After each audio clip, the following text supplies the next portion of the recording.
Let's welcome Drew Houston to Stanford.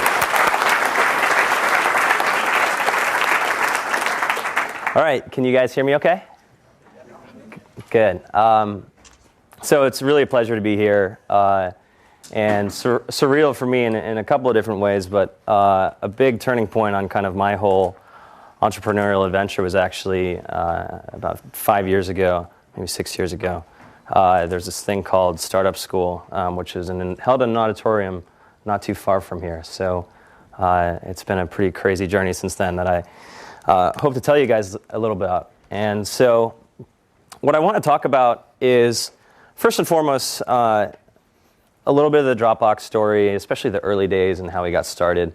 And maybe thread through there some of the lessons we can draw from that. And when I was embarking on this journey, it was actually, I graduated with my undergrad degree in computer science about 6 years ago. So it hasn't been that long, but it would have been awesome if someone sat me down and told me what the journey would be like. So I'm trying to think of this in kind of those terms. What do I wish someone had told me when I was 21, 22, just getting started? Because it was a pretty kind of, what I was thinking about the whole startup world was kind of like climbing Mount Doom, right? You don't know how tall it is, but there's a lot of fire and things exploding all around you and a lot of smoke, and it's really steep. And even if you know where you're going right now, things are going to get gnarly down the road. So if I can do anything to kind of demystify some of the process too, I hope I can do that. So thanks again. A little bit about me. So I grew up as a little kid. I was programming computers, studied computer science at MIT. I've learned not to fight those kinds of battles, or at least it's the Stanford of the East, I guess you could call it. And that was really kind of the beginning. And one thing I realized there was I'd been programming for a while, so I actually felt I had a pretty good handle on the building part of things. But then I was really fascinated by the world of business too. And throughout high school and college, I had worked at a bunch of different startups. And more than anything else, working at a startup was the most kind of informative experience for me, or the thing that prepared me best for this kind of whole journey. And that was a little counterintuitive because, especially if you go to competitive school, you grow up, and life is all about checking these boxes, right? First, you gotta get the right test scores, you gotta get the right GPA, you gotta do these different things to kind of be prepared and sort of be good enough to be admitted into a good school. And so if you kind of carry that logic forward, you imagine that the right path to startups would be something like, well, what got me here was checking off these boxes, and I can think of all kinds of other boxes that I should check off before I'm really ready to start a company.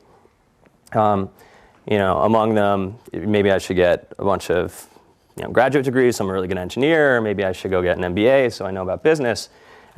Maybe I should work at a big company, or a big tech company like Google. Then maybe I should work at a medium company, and then a small company, and then sometime in my 30s, 40s, 50s, I'll be prepared to start a company. And empirically, there is no. One thing about this whole world is there's a bunch of different paths to success, but empirically, it's sort of surprising that so many of the companies you'd think about in the Hall of Fame were started by people who were basically had no idea what the hell they were doing either. And so if you have that feeling, it should be of some comfort that Amazon, Google, Facebook, Apple, all these things were started by first or second time entrepreneurs who were really figuring it out along the way too. And so don't be too daunted if you don't have all the answers. But one important part of the Dropbox story began when one of my best friends, this guy named Adam Smith, he started a company called Zobni, and he got funding from this group of people called Y Combinator. And back then they were still doing it in Boston as well as out here. And I was literally camped out in his living room while he was working on his company. And I had been working on a company. I had bootstrapped, of all things, an SAT prep company starting sometime in 2004. And, like most first efforts, I had no idea what I was doing. In retrospect, we did all kinds of things wrong.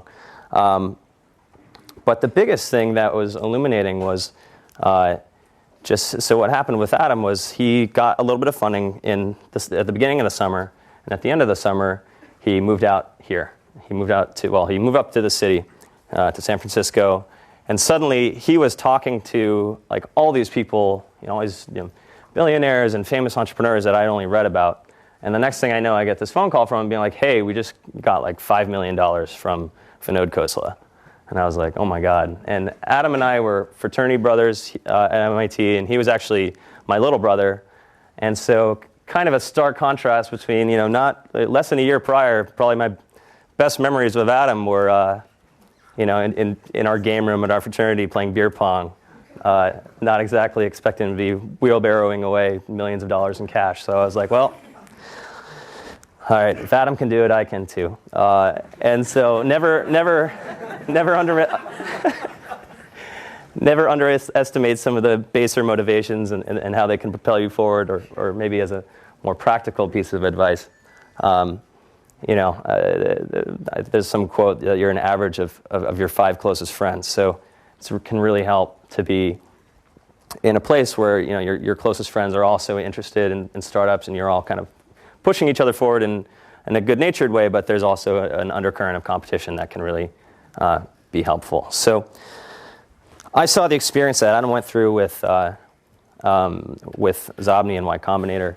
I was having sort of this, it helped me discover that I was kind of having this crisis where I couldn't put a name to it, but it was something like burnout, where I'd been working on my SAT prep company for 2 or 3 years part-time, and while I was finishing up my degree. And I was like, I haven't even asked myself, in the best case scenario, what happens? And I'm sort of thinking, I'm like, well, best case scenario is I'm kind of like king of SAT prep, and I kind of imagine like a little cardboard Burger King crown or something. But I'm like, I'm not even really that excited about that, because there's not really, I love standardized testing as much as any hormonally balanced person can. But I'm like, this is probably not my calling. So, and so I was like, well, okay, I've spent so much time on this thing. I should really think carefully about what I do next. And I was like, okay, it should really come down to a few things. And one of them was it had to be something that was deeply technical, because at heart, since I was little, technology is what I really love. And I would love for whatever company I start to have technology as kind of the core source of its competitive advantage.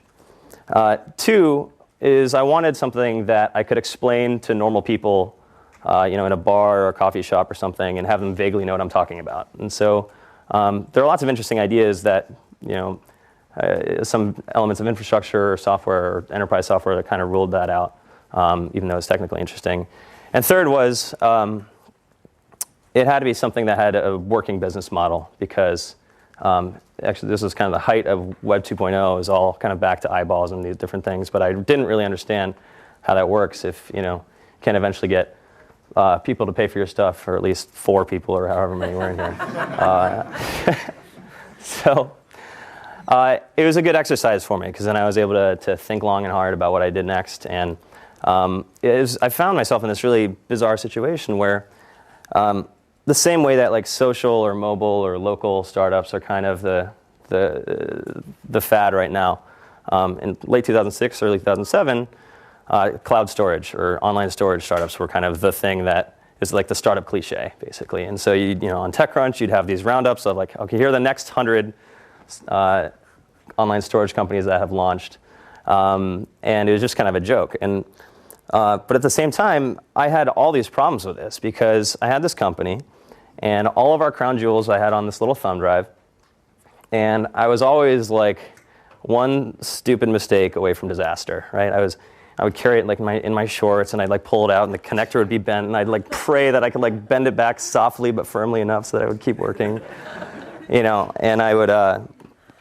Just all the things that people would do. I would still be emailing myself stuff. I'd still be carrying this thing around, my little leash, and it just drove me nuts. And I went through Michael Arrington's articles, and I tried all 100 of the things, and I found something interesting where none of them really solved the problem for me, even though there were a lot of them. And And in particular, you had to get like one thing to, one service that was like a website you could upload your stuff to, and then you had to get another app that was like, that would sync things across your computers, and you get another app to back up your computer.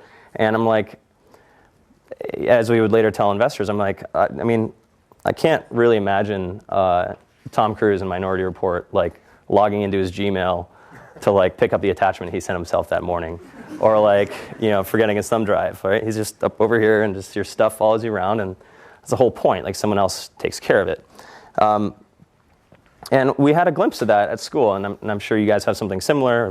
We have this system called Athena, where you sit down at any of tens of thousands of computers across campus.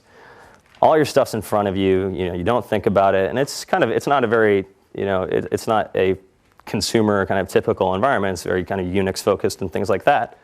But still, you're not like sprinting back across campus to pick up your paper. You're not worried about backing it up because, again, someone else is just taking care of it. And nobody had really built that for the rest of the world. And this was pre iPhone and iPad and all the amazing things that have happened in the last 5 years. And it wasn't actually a very mainstream use case. I mean, people were not syncing things across like 6 Linux PCs. Even then, most people just had one computer. But anyway, this drove me nuts enough where the kind of last straw was I was in Boston South Station at the Chinatown bus terminal. And if any of you have had the pleasure of riding the Chinatown bus, it costs like $10 or $15, and it takes you from Boston to New York, and is famous for such things as like tipping over or things like that. So fortunately, that wasn't part of the story. And I got to New York okay, but there was a problem, which is I had been making this mental checklist of like all these great things that I was going to get done, because I had 4 hours in front of me where nobody was going to bother me, and here are all the great things I was going to accomplish. And I excitedly sit down, and I open up my, I guess, ThinkPad at the time, and I'm like, I get that feeling in the pit of my stomach, which I'm sure many of you have experienced at one time or another, where it's like, start feeling around in my pockets, and I just get this vivid picture in my head of my thumb drive sitting on my desk at home. And I'm like, shit. And then I'm like, okay, instead of getting all these wonderful things done, now I'm just going to think about what an idiot I am for the next 4 hours. But sulked for 10 or 15 minutes, but then actually opened up the editor and started writing some code, having absolutely no idea what this turned into. But I'm like, I was so frustrated that nobody had really solved this problem. And so that was the kind of the beginning of it. And then through a kind of an interesting chain of events, I met my co-founder, Arash. I actually put up a screencast of Dropbox on Hacker News, and Arash actually saw it, and it turned out one of the other things I did on this trip out to California 5 years ago, back in March 2007, was come out to meet a bunch of the Y Combinator founders and complain how I didn't have a co-founder. And it turned out I met someone who was a mutual friend of mine and Arash's, and he made an introduction to us, and we met up at the MIT Student Center and hung out for an hour or two and talked about MySQL and some other things and Dropbox. And they were like, yeah, of course we'll like spend all of our waking hours together for the foreseeable future. So kind of like getting married on the first date. But, if anything, there was just an extraordinarily lucky break that it ended up working out, and we ended up having all these complementary skills and a great relationship. But I would recommend getting to know, that's not the safe way to do it, and that's the one probably most important decision you make, is who your co-founder is. But anyway, so Arash and I apply to Y Combinator, and we get in, and we spend this blissful summer of doing nothing but waking up, writing code till the sun goes down, then it comes up again, and then I would, drive back and drop him off at his dorm at MIT, and I'd race home, and we'd do it again, probably for 90 days straight. And so one of the great things about Y Combinator is it kind of plugs you in. It's sort of a startup boot camp where you encounter all these cast of characters that you meet out here, where so you hear talks. There's all the program is really these weekly dinners, and you have talks from entrepreneurs and lawyers, investors, just all these different people, and they kind of start giving you context around what you need to know. And one of the most challenging things as a founder is really you discover very quickly that you know a lot about or a technical founder, is you know a lot about the engineering, but there's all these other things you suddenly have to care about, from sales to finance to management, strategy, like all these different things. And one of the things I had done that was really valuable in college is during the summers, I would go up onto the roof of our house and I'd just go on Amazon and I'd like search for like sales and I'd look for like the highest rated book on that and like buy it and do the same thing for all of those different disciplines. And it actually was absolutely instrumental in helping me start to understand how all these things worked. And you don't become a great salesperson by reading a book any more than you become a great like guitarist or basketball player by reading a book. But it can start to give you some sense of, for people that are really great at this, what do they think about? And there's a really kind of important 80-20 aspect of sort of just learning the basics about a given discipline. That was really helpful for me. But anyway, so Y Combinator, this is this amazing experience, and we moved out of Boston to San Francisco. And just to give you a kind of flavor of the kinds of things that you have to deal with when you're sort of trying to figure all this out, is through another series of events, we got introduced to this venture firm called Sequoia Capital. And it's the kind of thing where, that you walk into the chalets and, a couple miles away from here, and for someone who never really spent much time in California or never spent much time in the whole ecosystem, it's pretty daunting because you look and it's like, okay, there's like a picture of, Steve Jobs, and there's the original Google S1 or the stock certificates from the IPO, and you're just like, I don't really belong here. I'm just like we're just a couple of, Arash actually dropped out of school, so he gets all the startup cred. But anyway, but anyway, there we are. And we actually hit it off with the partner there, and then through, sort of muddle our way through, and I'm desperately calling people at night asking for advice on fundraising, different things, through people I'd met. And somehow we found ourselves in a situation where they decided to invest. And I'm like, oh my God, this is amazing. And we're going through all the process, and it happened pretty quickly. We showed up on a Friday. We had a handshake deal on Monday night, so one business day turnaround, which was pretty convenient. And then I had this new problem, which was their finance people are emailing me like, okay, please send me your wiring instructions. I'm like, wiring instructions? I'm like, the only training I have in wiring instructions, I think that happened in like James Bond movies. And I'm like, I'm pretty sure we only have like the My First Business checking account from Bank of America that we set up in the Cambridge Side Galleria Mall. And I'm like, so this might be tough. So Arash and I go to the North Beach branch of the Bank of America, and we're like, all right, well, so you got the teller people and you got the leather seat people, and we look at each other, we're like, this is probably a leather seat problem.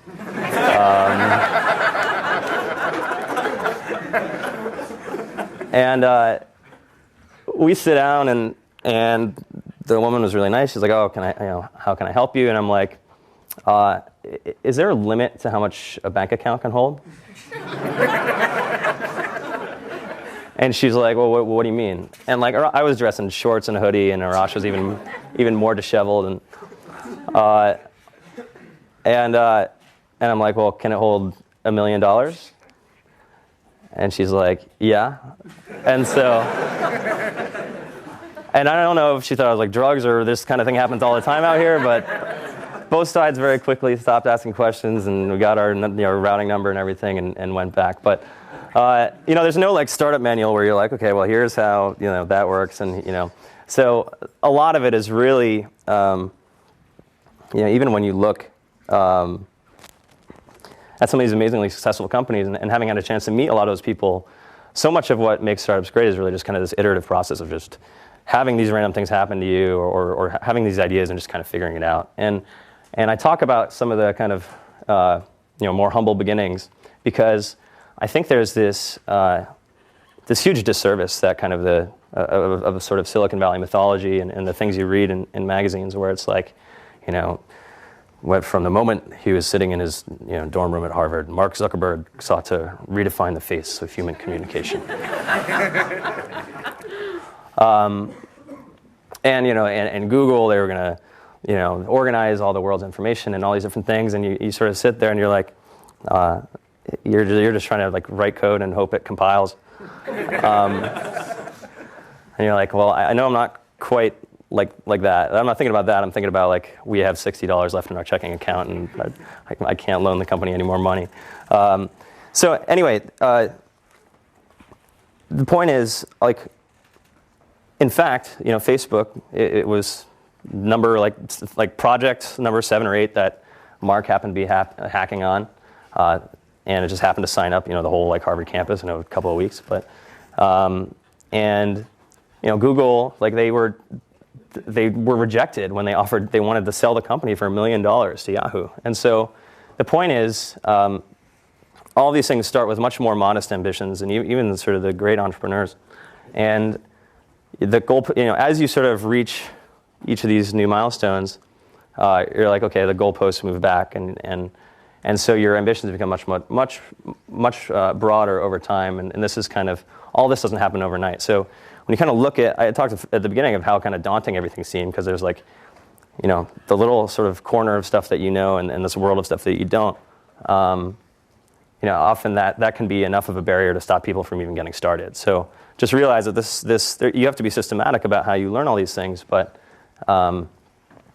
this all happens one day at a time. And so then there were a couple other things that were pretty instrumental in in the early years of Dropbox.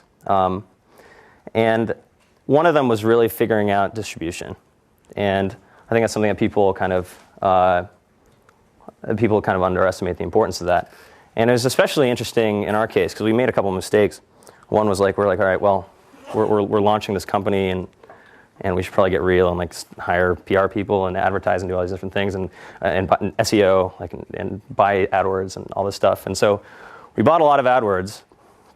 We spent a bunch of money and time on this, and the results were just terrible. It cost us like $500 or $1,000 to acquire a user that was going to pay us $100, and so very clear that wasn't going to work. But we had actually done these more kind of guerrilla things, which was inspired by reading the book Guerrilla Marketing, which was actually really instrumental in thinking about this, where we put this video of Dropbox on Dig in 2007, or March 2008, about a year after we started. And what we managed to do is we put all these little Easter eggs in it, and if you're familiar with Dig or Reddit, they're kind of these classic internet communities, and they have these little memes and things like that. And it was just this deadpan demo of me talking over sort of a screen. But the files were all named things, named after like Chocolate Rain, which was like a YouTube sensation, or was like YouTube, one of these viral videos back in the day. And references to Office Space and Obama and XKCD and all these things. But it's just me kind of deadpan narrating, oh, this is how Dropbox works. And the thing just like, and we gave it kind of a little bit of a link bait title. I think it was Google Drive Killer coming from MIT Startup. So go big. And so the thing just like absolutely took off. It hit the top of Dig. It was like 12,000 digs. Hundreds of thousands of people visited getdropbox.com, which is our first domain name. It's a whole other story. But anyway, all these people visited the website, and like our beta waiting list went from 5,000 to 75,000 people overnight.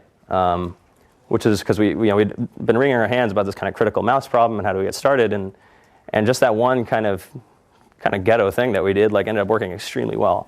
In fact, it solved literally overnight our distribution problem, or at least getting started problem. And the lesson there is not to make a video and put it on Dig, because that probably wouldn't work very well anymore. But really understand.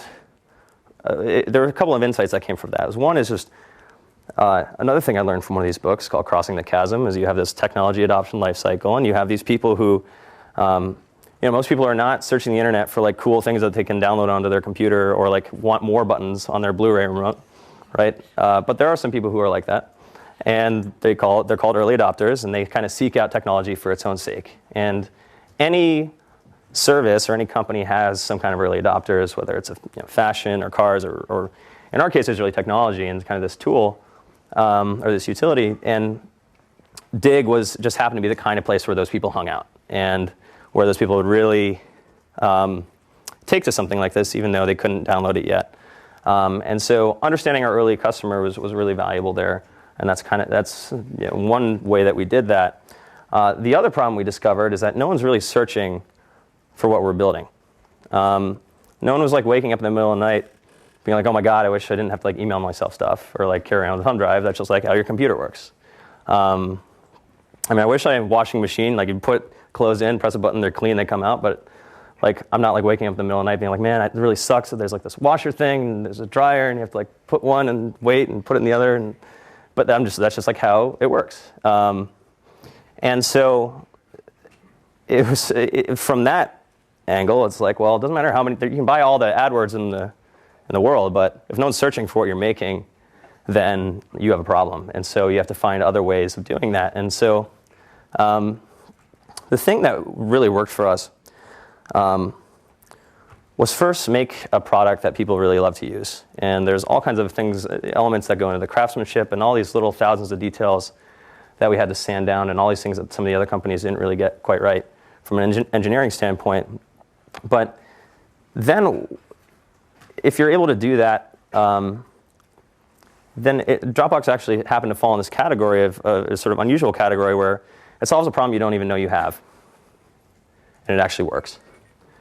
And unlike that Blu-ray player, when all you're trying to do is like watch Batman, and you can't even plug it into your TV, that's people's kind of average experience with technology. And so, one way to conceptualize what makes a good product is, good engineering is part of it, good design is part of it, but really it's, one way I think about it is maximizing the probability that someone shows up at the front door of, your store or your website or whatever it is and ends up with a solved problem.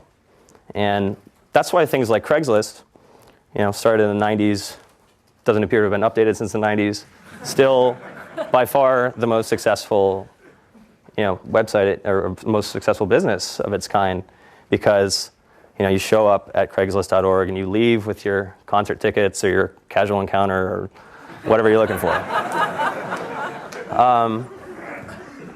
Even though the design isn't that great, maybe it's not that hard of an engineering problem, different things. Just unbelievably successful. So anyway, it starts with a good, in my opinion, it really starts with a great product, and all the marketing or tricks in the world, it's, you're not going to push a rock uphill. And then the second thing, once we understood that, then it made it a lot easier for us to conceptualize this. And so what we did instead, we're like, okay, well, we have all these people who appear to really love Dropbox. And the only reason we're like succeeding at all, besides this sort of dig maneuver we did in the beginning, is because they're telling their friends about it. And so why don't we just like harness that? And how can we give people tools to spread the word? And so what we did was two things that drive the vast majority of all of our traffic today, or all of our signups, which are, one, we made this incentive referral program where if I tell you about Dropbox, you get some extra space and I get some extra space. And we had this kind of currency to work with. And people were just doing that kind of for its own sake, where people weren't even using the extra space. They were just referring their friends because they're like, it's like points, right? It's this whole, what we'd now call kind of a gamification mechanic, even though we didn't, I don't know if that word had been around back then, but that's what it happened to be. And then the other thing is we created this idea of shared folders where, if I'm working on a project at work or I want to share these photos with my family, then all these users, or just by using the product, you get brought into the fold. And there's this whole, now there's this whole body of art and science on how to do that and how consumer net companies grow and how viral growth works.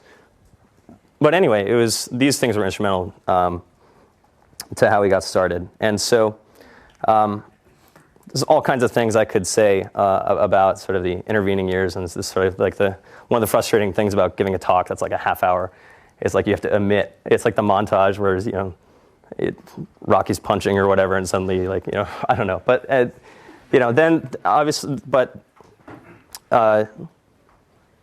making a good product, finding ways to get distribution, and then the last thing I'll really touch on is because I had the chance to ask Mike Moritz, like, what really separates the great companies from all the companies that are out there in technology? And he's like, one is, he said, hiring the best engineers, and two, the founders having a morbid fascination with the product. And I'm not even going to try to do the whole Welsh accent thing, but those two things, will carry you a long way. And then I'm sure he would add having a really big market and all the other things that matter in a business. But probably the most amazing thing for me is when it works out. And the thing that attracted me to this in the first place was really kind of never like having a high learning curve. So that part's taken care of. It's always, you're never bored. There's never things or never shortage of things to worry about or that are new. But what's really exciting is now, we have this from the starting point, we have the canvas we're painting on as we've gone from millions of users a couple of years ago to tens of millions of users. Soon we have a very clear path to hundreds of millions of users. Of all the people that have thought about kind of like building, the internet file system or this fabric that kind of connects all the world's devices and services and apps, we're actually the ones who get to build it. And when you think about someone who builds things and who studies computer science, you're probably not going to go to the Super Bowl, probably not going to be in Hollywood in movies. But so for this really is a Super Bowl. And when it works out, and you actually sit down, you look over someone's shoulder at a Starbucks and see a little blue box, or you add up, this many, millions of people or tens of millions of people or hundreds of millions of people times saving them like 10 minutes or making their life like 1% better or whatever. Suddenly it's like, okay, this is like lifetimes of pain that we're saving people every day. And then, it's just, this is the most like amazing path to actually, if it all works out, actually changing the world. So I promised to leave time for Q&A, so I guess we'll leave it at that.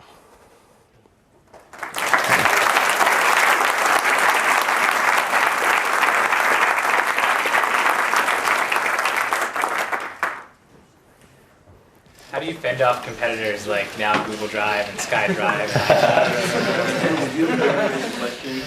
Yeah, the question is, how do you fend off competitors, especially when they're the largest internet companies in the world? We think about that from time to time. Another sort of bias is you always kind of overestimate competition. Not that it should be underestimated, but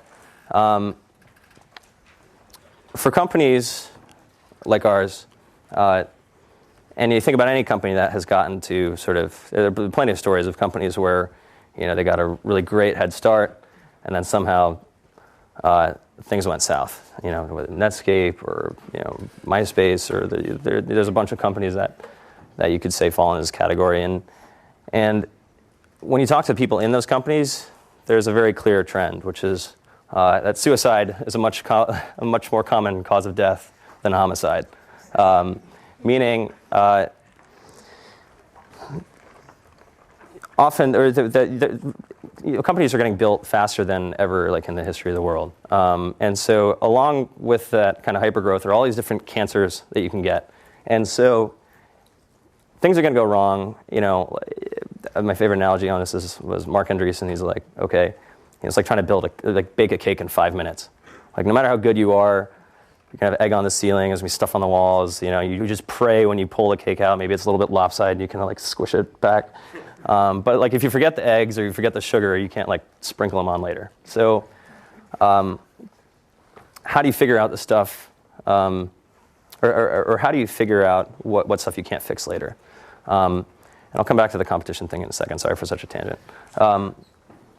And so often what happens at those companies that screw it up, if you talk to people inside them, they're like, well, we lost our focus, or we hired people that weren't as good, and then the talented people we got in the beginning looked around, and they're like, I'm tired of fixing this person's bugs, or that they don't work as hard, or all this stuff. And life is short, I'm a talented person, I want to go find the place that has a lot of talented people. So actually, the point about hiring the very best people is something we spend a ton of time on, because that's the thing you can't sprinkle on later. If you ever lose it, it's gone. And then the other is really distraction. Some pretty heartbreaking stories out there of companies that were really promising, but then either started trying to do too many things, or Friendster, the founder, complaining that his board was trying to get him to chase all these deals with MTV and all these like shiny objects, when he's like, guys, the site won't even load. It like takes like 10 seconds for the web page to show up. And so the power of focus the focus is really powerful. And again, you try to figure out those elements as you sort of start from like just coding to like designing systems of code and algorithms to designing systems of people, figuring out the things that other companies have learned about that along the way. And so while it's something that's really important to keep track of, most of if you actually look at all the data points, it's really more often the problems begin at home, not because of some competition. So the way we'll respond to, or the way we are responding to competition, is actually very little is changing. Like nothing in our roadmap actually changed. Maybe there are a couple of things that got reordered, but we just focus on maximizing the number of happy Dropbox users and figuring out more problems that people don't even know they have, and solving them, right? So we're never going to run out of examples of that, right? You look at your iPhone and you're like, wow, this has like a whatever megapixel camera and it takes HD video, but then how do I see that on my Samsung TV? Or why is it that, oh my God, I just discovered that I left my iPhone in a cab and now like all my newborn kids' pictures are like gone forever. Like that's a problem you never had to worry about before. And so we think a lot about what kinds of problems that people don't even know they have, and think about solving them. And we think we're the only people that are really thinking about it this way. And so keeping our users happy and hiring the best people, those are the two main things. And you can screw up all kinds of other stuff if you get those two right. How do you make good business decisions? It's kind of a hard question to answer. So the question is, how do you make good business decisions? And it's kind of a hard question to provide a pithy answer. Like, how do you play guitar well? I mean, there's a bunch of things that go in it. It's a good question, but I think it's really about prioritizing those things and thinking about just that. How do we get the best people into the company? How do we build a great product? How do we make our users really happy? And then, especially as a first-time CEO, how do you have to, like, it was really helpful to me to try to really research how all of these companies worked, especially on the way up. How did Google work? And not just like internet companies, but how did Intel work? How did companies in the 70s work? What was the kind of get as many lenses on these different things to view things from a sales lens, or a behavioral psychology lens, or a management lens, all these different things. And so bringing those different kinds of perspectives, giving yourself context around those things, and having a lot of tools to kind of deal with any business situation, I think are one framework for making good decisions. And hiring great people into the company that can help you with that stuff. Could you tell a little more about the investment process? Like the first time you got investment from Sequoia, was it like a no-brainer? Did they offer? Did you take whatever they offered? Did you negotiate, or was it very simple? It's complicated. I mean, there's a lot of stuff that's sort of one of these kind of a classic kind of pitfall of thing that you can spend a ton of time worrying about. But I'm sure any venture capitalist, if you could be the worst negotiator in the world, but if you're like, God, we're just getting so much traffic, we just need money for servers, like, can you please, we have all these people who are using it, we just need some money, you're going to get some pretty good venture capital investment if that's the problem you actually have. And how do you do that? You get traction. And so there's a whole body of knowledge on that that's actually pretty well spelled out. Venturehacks.com is where I learned, and I think is probably the best site out there that goes over the nuts and bolts of venture investment and a bunch of other interesting stuff. Fantastic service. First of all, I've been addicted to Dropbox for the last 2 years in grad school. Used it every day of my life, and it's been fantastic.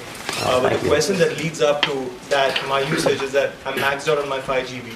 And I'm the kind of person who doesn't like to pay for services. Yeah, that's the truth of the matter. That I do that for Netflix for $7.99, and that's pretty much it. And I try to feign the payment. So what I do is I tell my mom to join, my dad to join, who don't know anything about technology. You're not going to be using Dropbox anytime in the near future. So how do you make this happen? Because I'm kind of, for now, I'm actually using Amazon Drive, I'm using a little bit of Microsoft, and I'm using Dropbox. How do you get people to pay money and make money for your business? Because valuations are all right, but money needs to come in. Question is, how do we actually convince people to pay for what we're making? And there's actually, even with Dropbox as it is, there's all kinds of ways that that you can use a service without actually paying for it. And then there are even things you can do around, using sort of putting this stuff on Amazon, this stuff on Google, this stuff on Dropbox, and so on. I mean, our fundamental value proposition is that, like, we keep all of your stuff in one place, and we do a better job of that than anybody else, and you're free to not have to worry about all this stuff. Like, is it going to work with my phone? Is it going to work with my computer? We support all these different platforms, and provide what we hope is a uniformly great experience.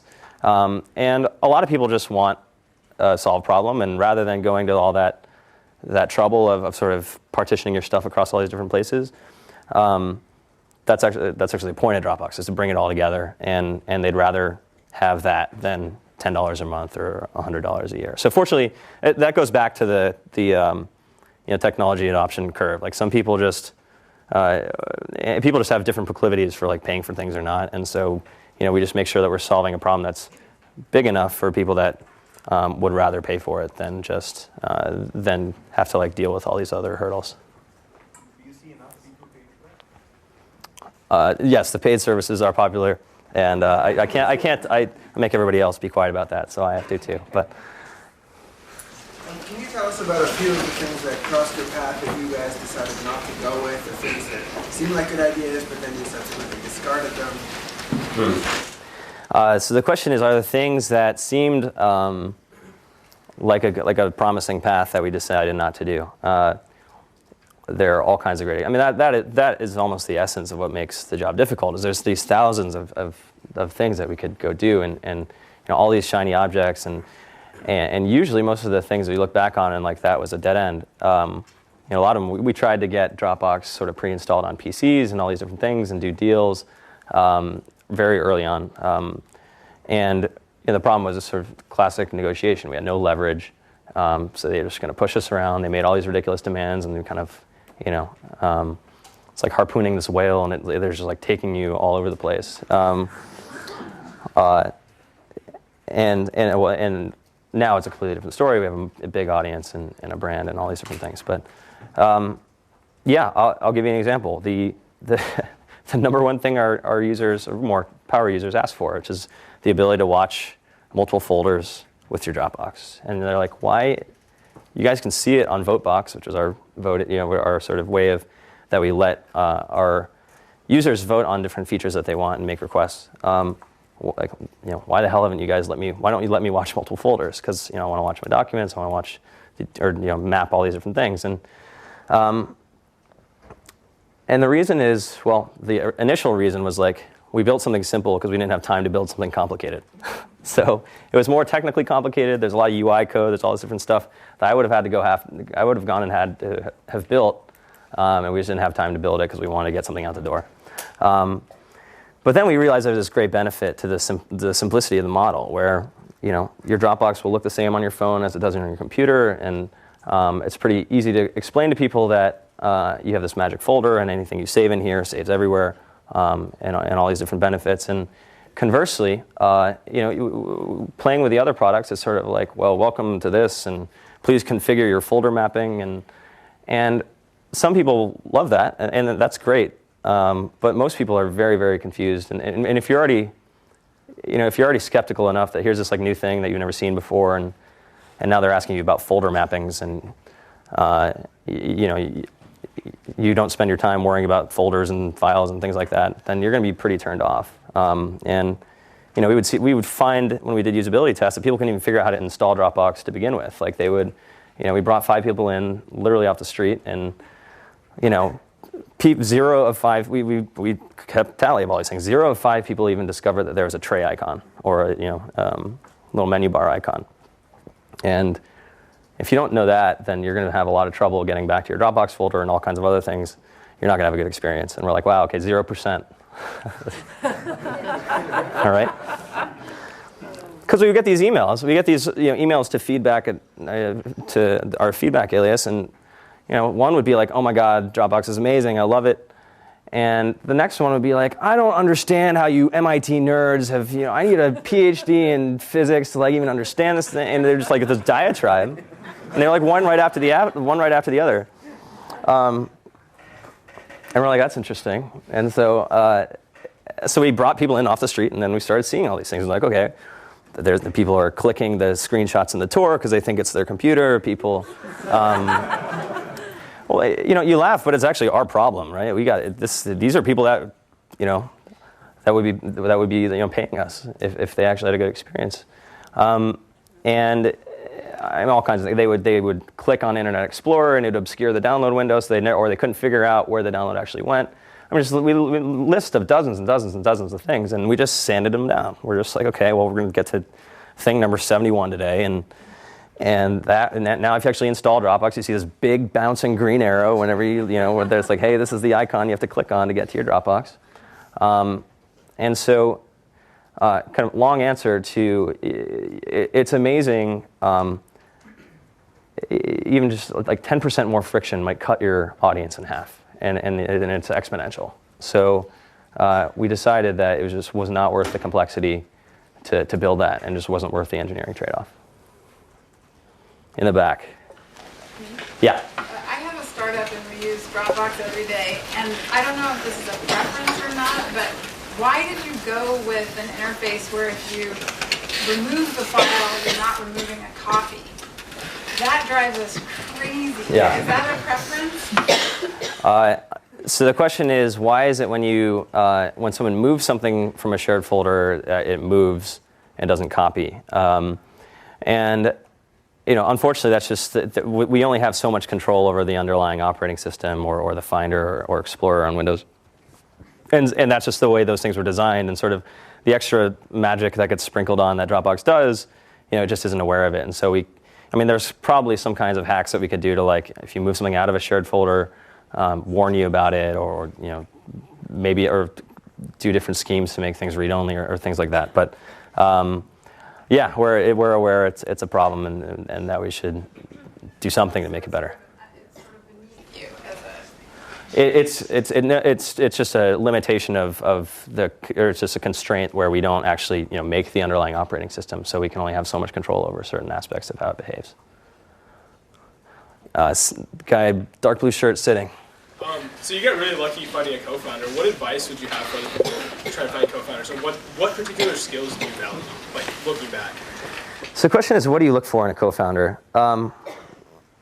And I think first and foremost, it has to be someone where you just really, really respect their judgment, and just sort of have absolute faith and trust in them as a person.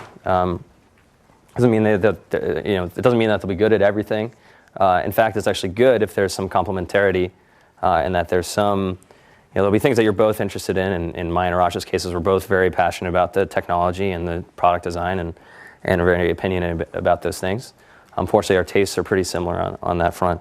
But then there's stuff where it completely diverges. Like, I find the whole business side of the house absolutely fascinating. I think a lot about the broader strategy of how do we end up. We have the potential to be this really great company, but how do we actually get there, given all the sort of the minefield in the way.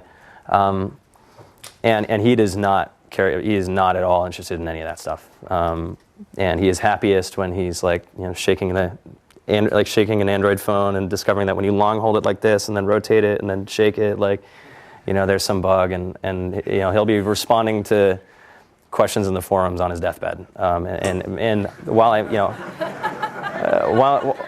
while I'm capable of doing that, like and I think it's important for everybody to do some element of that. I can focus on other areas, but I know that he's like got that under control. And so I think, it's really you and your co-founder. It's like you can't even really. I mean, you could have some kind of horrible situation where like someone gets kicked out or these different things, but they say you can't divorce your investors, and in most cases you can't really divorce your co-founder without pretty horrible things happening. But more important than that is really you and your co-founder are kind of the seed crystal for the early team that's going to assemble around you, and then the first 10 people. Those first 10 people are going to be the seed crystal for the next 100. And it keeps going out from there. And in general, talented people are not going to like join people that are like less talented.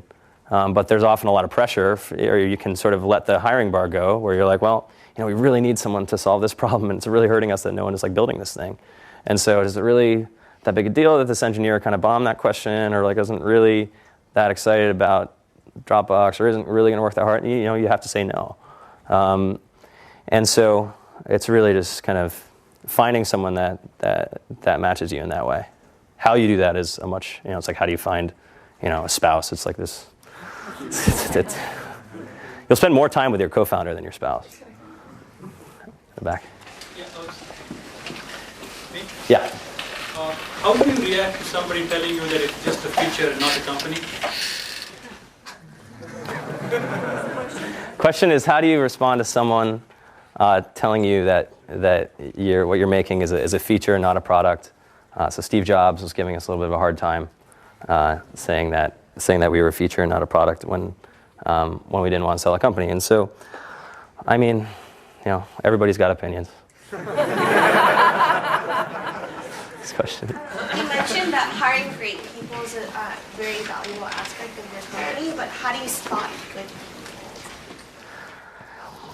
So the question is, hiring great people is an important aspect of building a great company, but how do you spot great people?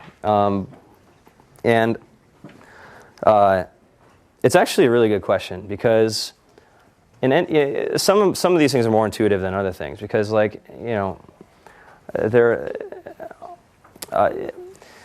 good engineer can generally recognize another good engineer. Because you can sort of analyze their code and have all these technical discussions, and you're both very kind of versed in the same thing.